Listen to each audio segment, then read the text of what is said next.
We will now move to item number 10, rescission of the Lincoln East specific plan. This will be presented by Ben Moody, our Development Services Director. All right, so good evening, Mayor, members of the City Council. And so this is before your second time. So this is consideration of approving an ordinance to rescind the Lincoln East specific plan and waiving the second reading. And so we're bringing this forward. Again, it's for a public hearing. It really could be a consent item, a business item, a public hearing, but really with it affecting so many people, we wanted to bring it up. It should the public, reinforce the chance to speak on it. And so I'll power through the presentation since it's been before you. It's regarding this Lincoln East specific plan, the area bounded on the south by Bogue, George Washington on the west, Franklin on the north, and generally the Harding Sanborn on the east area. And so it has a long history, 2004 and into the present. And so where we've really landed is we want to keep the land use plan and the technical studies that have been done behind the scenes to go from kind of paint on a board to more in depth. But what we want to lose is a lot of the problems that was caused with this, where it was is created in a vacuum. In that vacuum after the boom, the economy was booming, and there was different. The pendulum was swung to this point where it's just not sustainable. And so where we're at 12 years later without growth, or multiple years later, is we're running into these problems with the development agreement requirements, the biological and ag mitigation requirements that are put in place, the affordable housing components not lining up with where we're at today, just the utility policy that we have now with our underground utility policy, development phasing conflicts because it was originally intended with a big developer versus the small developers that are coming through, et cetera, et cetera. And so, so what I'm here before you is to, with staff recommendation, is to propose rescinding the plan to help facilitate development in that area. And that plan development going forward would then be consistent with the city's current standards. And so it's not that nothing's in place without this going forward, but we're going to treat it like another development in the city of Yuba City. It's going to be analyzed per current standards, and then also come to this match up with this land use. And so this, and that's where I want to just point from last time, some of the questions is that really with that land use staying the same, that's where the intent of the plan is more memorialized. And so when we do the individual development review, the land use needs to match up without a change coming before the city council and the general plan amendment. And those technical studies are there where there's triggers for the roadways, the road widths that we really look at to make sure that we have a well done development.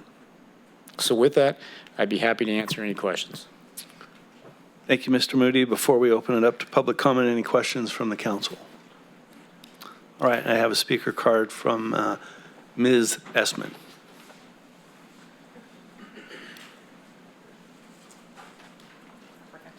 Sorry. Yeah, so for the record, I live in that area. If you could go back to that slide that says changes on it, you can see, or stays the same, either one of those. So I did mention a couple weeks ago when we had this on the topic that during the Planning Commission meeting, and I'm glad Mr. Moody's here, that he mentioned that the section just north of Bogue, and I think that's Reed, going up, it was kind of like a little L shape, which would include public, the blue, and the green, which are parks and public areas. It sounded like somebody was interested in developing in that area, and he called it something ranch. I can't remember what the name is. So if that's the case, and if this plan is causing problems for us to get that developed, then definitely we should rescind it. That's fine. But then we need to make it part of the public record that if that's the reason why you're doing it, in addition to being a bit archaic, that we make it clear that we are accommodating development in the city, and not then all of a sudden this goes away and suddenly there's development there.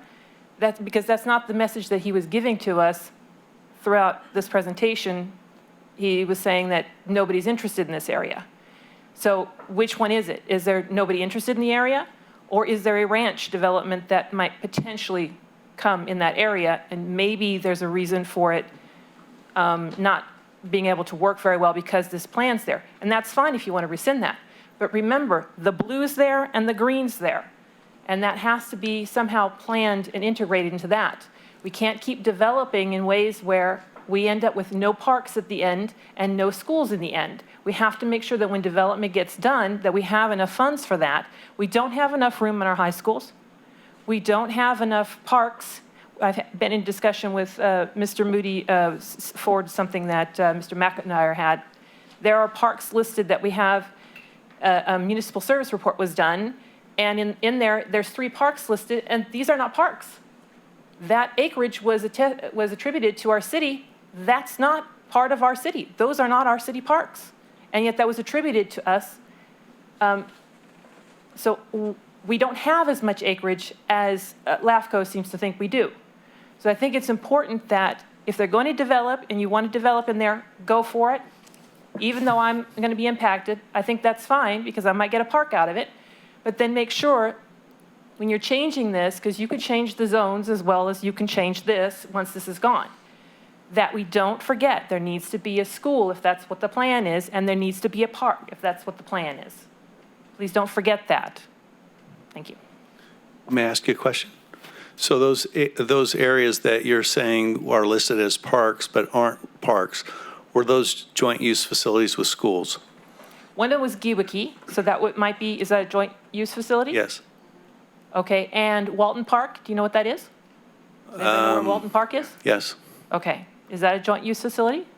That I don't know. And the dog park. Does the city do anything with the dog park? That I don't know. We coordinate with Caltrans on their behalf. Yeah, that's Caltrans, I believe, and I believe that is a private, like a nonprofit that is running that, and Right. they usually want fundraisers, they do fundraisers for funding, so. I do know, and if Mr. Moody might be able to recall, is there used to be joint use agreements with the school districts, and I know Diana probably remembers these as well.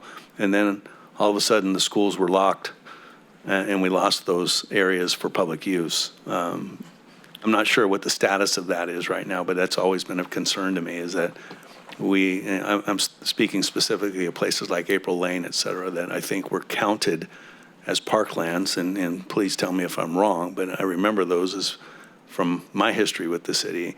So I'm wondering if those are those some of the types of things that we have lost due to the school for security reasons or whatever their reasons are for closing those during non-school hours? You know, I can't speak to much of that. I guess what's going through my mind is, yes, do we have some joint use agreements, Twin Rivers Charter School, how they come into the backside of the park on Clark or Gray there. You know, we have some joint use agreements with the Little League Baseball Park, and we have some of these with, like you said, on April Lane where after school. So I definitely defer, I guess going forward with development, so I guess I don't know how to address quite what we've lost. You know, when they put gates up for security reasons and what those joint uses, I suspect that we have probably lost some access there that was open. But going forward, the city still implements development per the general plan, which says, hey, you need to have a 2-acre neighborhood park for every 1,000 residents. You need to pay impact fees for this many acres going forward per the general plan. And so, the accounting on what's existing versus going forward, it definitely probably needs to be reviewed. And we're looking at that on some of these different databases that haven't been reviewed, maybe where they're counting schools as parks or not. And so we're in the process of looking at that and updating what we have existing to start matching up. But going forward, we look at it per this plan and per the general plan that still says we want a 2-acre or a neighborhood park for every 1,000 residents, et cetera. So the question that was raised, and it's a good one, I think, in regards to this particular area, is there interest in developing? I think that was one of the questions that was posed this evening, and that interests me. Is there interest in that? I guess it would be the southeast corner. Yes, absolutely. And I'm glad it came up. It came up last time, should have been mentioned on this one. And so what spurred a lot of this to come up is that the Lincoln East Pacific Plan, as we've discussed, it's been in the works since 2008, 2010, when it was adopted. In 2019, we actually received a map from a property owner, a tentative subdivision map application here at Bogan Stewart Road. So over two and a half years ago, that came in. And what we found out through review is that we can't approve it. You could approve it and say follow, it's only conditioned that it's part of the Lincoln East Pacific Plan, but it was so burdensome that it wasn't real. You couldn't really develop it. You couldn't really do it. And so over the last 2.5, 3 years, that plan has been sat stagnant, really, as the city staff's changed, and we've looked at trying to figure out our processes with the underground utility policy, why we've looked at rescinding this plan and figuring out environmentally how to handle that. And so that's where we're at today, is that this is one of the steps in the strategy to move forward with growth. And so there is a, just to be clear, there is a subdivision map that's been in application since 2019 that's going to be heard at the Planning Commission next month. So on November 10th, currently we're publishing a notice that there is a subdivision map here that will be considered for 95 lots, 96 lots in here in accordance with this zoning and this general plan use. And with that, they're conditioned to annex into the city, because right now it's not into the city. So there's a subsequent application to LAFCO. LAFCO takes a little bit of time. It's probably going to be another 2 to 4 months before it's considered there.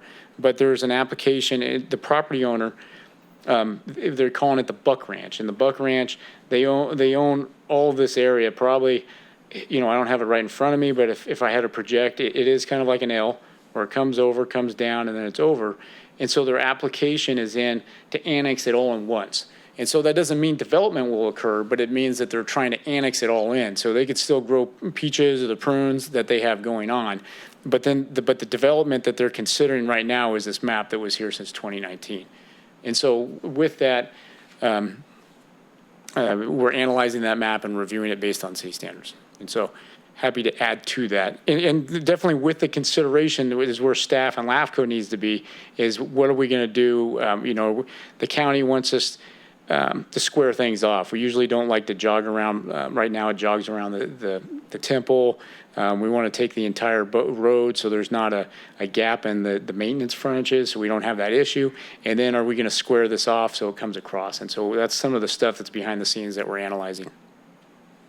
But a condition of development would certainly be impact fees that would go towards parks and schools and all those things. Absolutely, absolutely. And so with that development that's going to come before the Planning Commission, they will have to pay impact fees.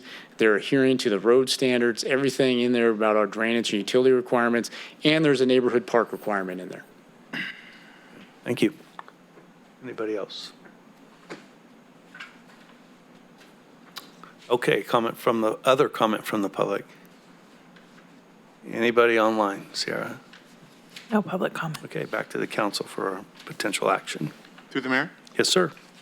I'd like to make a motion to adopt an ordinance of the City Council, Yuba City rescinding ordinance number 006-10 for adoption of the Lincoln East Specific Plan, SP 04-02, and waive the second reading. All right, I have a motion from Councilperson Kirchner, a second from Councilperson Harris. All those in favor signify by saying aye. Aye. Any opposed? Hearing none, item 10 passes unanimously. Thank you, Mr. Moody.